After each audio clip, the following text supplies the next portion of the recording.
Heading into the offseason, there were really four big questions for the Kansas City Chiefs. What would they do at wide receiver? What would they do at offensive tackle? What would they do at defensive tackle? And what would they do to replace L'Jarius Sneed? Now, L'Jarius Sneed was not gone at the beginning of the offseason, but we kind of knew he was going to be. The wide receiver position was addressed. The offensive tackle position was addressed. The defensive tackle position, well, maybe not. And the cornerback position, we thought we entered the offseason with a couple of ideas in mind. But plucked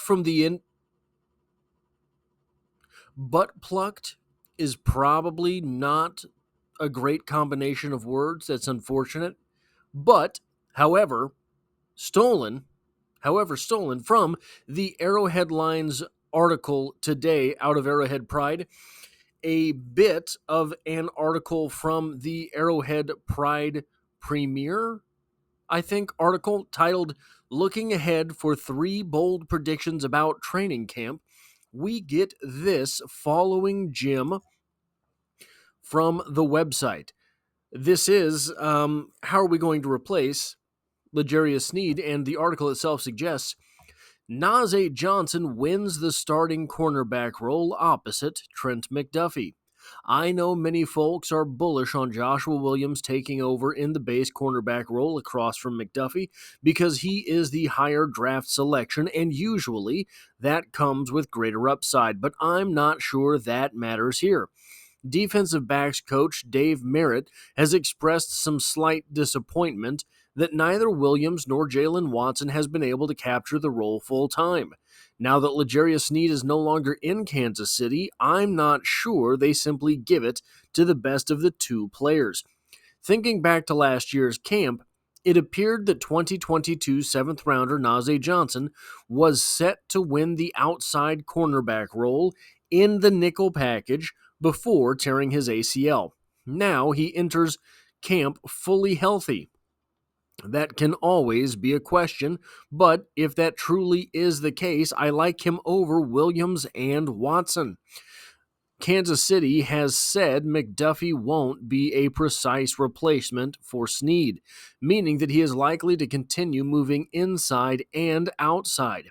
Looking for McDuffie to slide into the slot, seeing Williams or Watson enter the game on nickel downs. Another option is keeping those names on the sideline, allowing safety Chamari Connor to man the nickelback role. If it's indeed Johnson and you add the emergence, the playing time for Williams and Watson,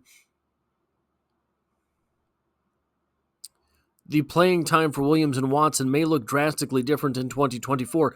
I think that's a poorly written sentence. I'm not sure exactly. Anyway, we've got some things to talk about with this article.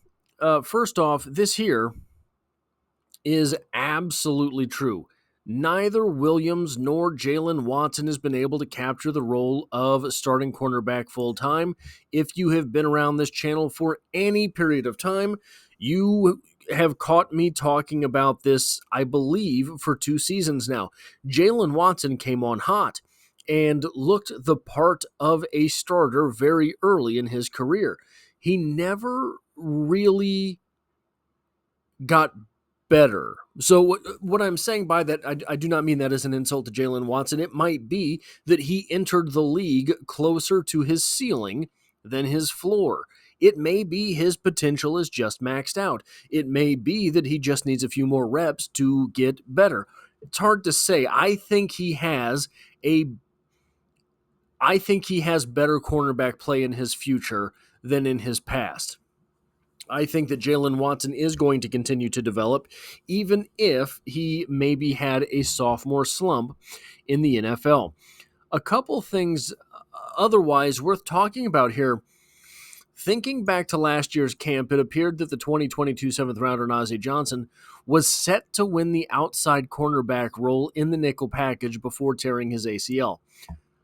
So this would obviously be the role of the third corner in Kansas City.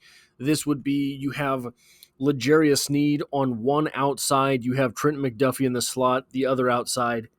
our author, who is anonymous from the snippet that we get in the Arrowhead headlines article, I think is mistaken here. I do not believe that Najee Johnson was set to win the third cornerback role for the Kansas City Chiefs. I do remember Najee Johnson emerging in training camp. I do remember Najee Johnson looking good in training camp. I don't know that we could have ever really fleshed that out to saying he was the favorite to win that role of third cornerback. We'll get a little bit later in this video to the fact that he does have some tools, right? I'm not saying that Najee Johnson might not win what would be the second cornerback slot this season. He might. I don't know that was ever necessarily as prevalent, that thought process, that observation was ever necessarily as prevalent as our author is making it sound here. This sounds to me like sensationalism a little bit, but maybe a conversation worth having.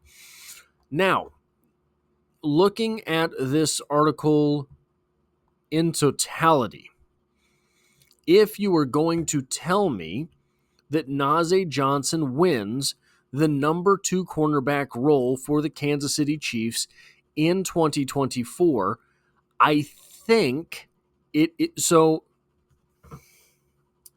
if you told me that he was going to be the second best cornerback on the roster, and I didn't know any of the corners besides Trent McDuffie, I would think we were in trouble.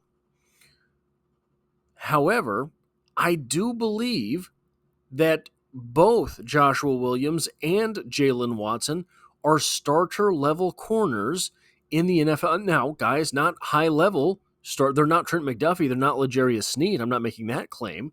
I do think they are starter-level cornerbacks.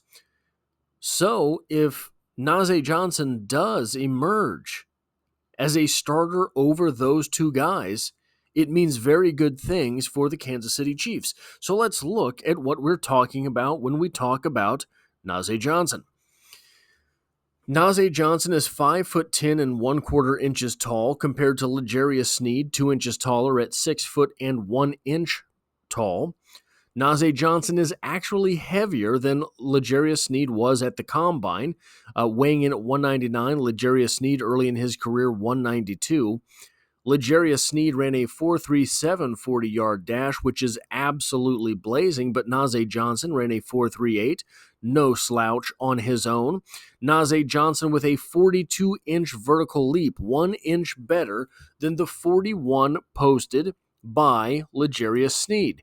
So you can see here that physically, just physically, Najee Johnson is a guy that measures up with L'Jarius Sneed to an extent. I'm not saying that he is L'Jarius Sneed. The football part of things is definitely a bigger part than that, and we can see that exemplified here. In his one season of being active, he had 0 defensive snaps, and still, you would imagine, if he was as fast and as explosive as he is, maybe he got some special teams play, still only 96 snaps of special teams. When we start to look at Jalen Watson and Joshua Williams, Jalen Watson played 605 snaps as a rookie. This was the year that he picked off the Chargers, returning it 99 yards for a touchdown.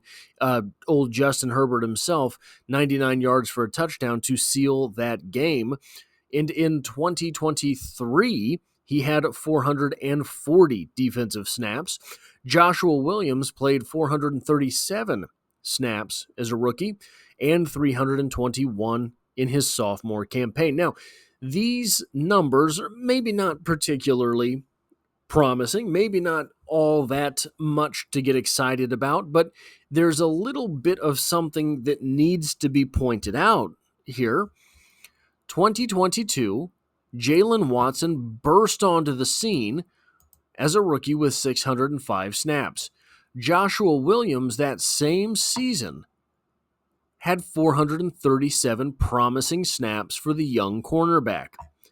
That very same season was Najee Johnson's rookie year, where he played 0 defensive snaps for the Kansas City Chiefs. Now, not limited defensive snaps, not defensive snaps in the Chiefs' final game of the season that doesn't have to be won or lost, etc. 0 defensive snaps. Now, just like Patrick Mahomes played limited snaps in his rookie season, this is not necessarily the biggest sin in the world. This is not necessarily the biggest tell in the world. However, when there are 2 rookies the same year as your rookie year who get between them 1,042 snaps and you got 0, it says that at least as of their rookie seasons, Najee Johnson's development was very far behind both Jalen Watson and Joshua Williams. Now, in their sophomore campaigns, both Watson and Williams saw their roles diminish. Watson falling from 605 to 440, Joshua Williams falling from 437 to 321. Both of them played fewer overall snaps. That's not promising. Najee Johnson was not even on the field. Najee Johnson was injured all the live-long season in 2023, which obviously does not say that he will not be playing good football this year, but for a guy who was inexperienced enough to get 0 snaps as a rookie, not playing any in your second year puts you at a further disadvantage towards being a starter in the NFL. It is my opinion that, look, I do think Najee Johnson has a lot of tools to be successful. I do think Najee Johnson, I don't know about a ceiling for Najee Johnson. I have not seen enough for that. I do think that Najee Johnson has potential to be a starting cornerback in the NFL. But guys, we've had Joshua Williams and Jalen Watson on the field for 2 consecutive seasons playing pretty good football.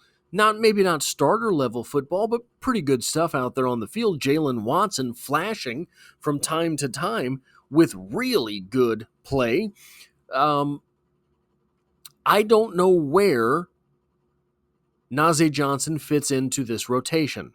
I don't know where Najee Johnson fits into maybe not even this rotation, but just the depth chart. When you start taking into consideration all of the cornerbacks that Brett Veach loves to acquire, loves to collect them, I don't know if he gets scratch-off points or if there's a QR code on the back that he gets to build some type of user base with, if he gets a free coffee every 19 cornerbacks he signs and drafts. I don't know what it is, but for some reason, Brett Veach is more fond of accruing defensive backs than apparently any other part of his job as a general manager. All of that talent in one room. Yeah, Najee Johnson looked good in training camp last season. Najee Johnson was invisible in his first training camp. Najee Johnson did not exist to the 2023 Kansas City Chiefs because of injury. Is that fair? Well, no, maybe not fair, but it's certainly not unfair. He was the one that got injured, right? That's not his fault, but his development does suffer because of it. Where is Najee Johnson, not just in his recovery? Where is Najee Johnson in his learning the football field, adjusting to the speed of the NFL when all he has to his name are 96 special teams snaps? This article from Arrowhead Pride, if the other bold predictions in that article are on the same level as this, I'm not sure what they're doing with that article. But a fun conversation to have Nonetheless, where does not if I can channel Uncle Chael, how good is Najee Johnson really? That's all I have for this video. If you like or appreciate what it is that I do here, hitting the like button really does help me out, as it tells YouTube to share this video with other Chiefs fans. If you find yourself here by chance but not design, the Kansas City Chiefs are the only thing I talk about on this channel, dropping multiple videos every single week, and I hope to have you back for the next one.